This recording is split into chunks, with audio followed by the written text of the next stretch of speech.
సృష్టిలో దేన్ని ఆపడం మానవతరం కాదు. దివారాత్రాలు మనకిచ్చే సందేశం ఇదే. రాత్రి లేనిదే ఉదయం ఉండదు, ఉదయం లేనిదే రాత్రి లేదు. అంటే మనిషి ఎదగాలంటే అది కింద నుంచే ప్రారంభం కావాలన్నది శివతత్వం చెబుతుంది.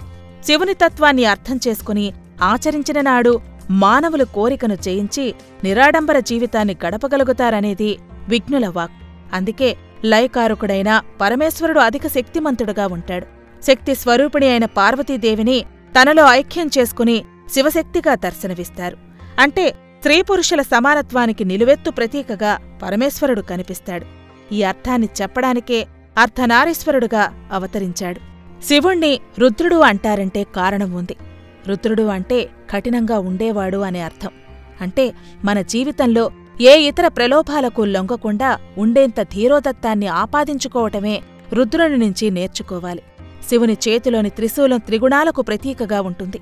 సత్వ, రణ, తమో అనే త్రిగుణాలను నియంత్రించేలా శివుడు త్రిశూలధారిగా కనిపిస్తాడు.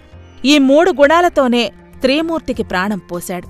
సత్వ, తమో, రజోగుణాలతో మొదటి 3 అక్షరాలైన సాతారాలను మిళితం చేసే స్త్రీకి ప్రతీకగా నిలిపారు. అంటే స్త్రీమూర్తి త్రిగుణాలు కలిగి ఉండాలి. క్లిష్ట పరిస్థితుల్లో కూడా పోరాడుతూ ముందడుగు వేసేలా నిత్యం పాములను మెడలో ధరిస్తాడు పరమేశ్వరుడు. దీనివల్ల ప్రకృతి మీద నియంత్రణ కలిగి ఉంటాడన్నది పురాణ బోధ. మనం కూడా అలాగే నిత్యం ఇంద్రియ నిగ్రహం కలిగి మెలిగితే స్వాస్థ్య జీవితాన్ని గడపవచ్చనేది శివతత్వం చెప్పే బోధ.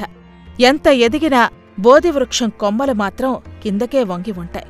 అదేవిధంగా పరమేశ్వరుడు సాక్షాత్తు ప్రపంచం ఆకలి తీర్చే అన్నపూర్ణకు భర్తే అయినా తాను మాత్రం ఆది భిక్షువుగా మారి నిత్యం భిక్షాటనతోనే కడుపు నింపుకుంటాడు.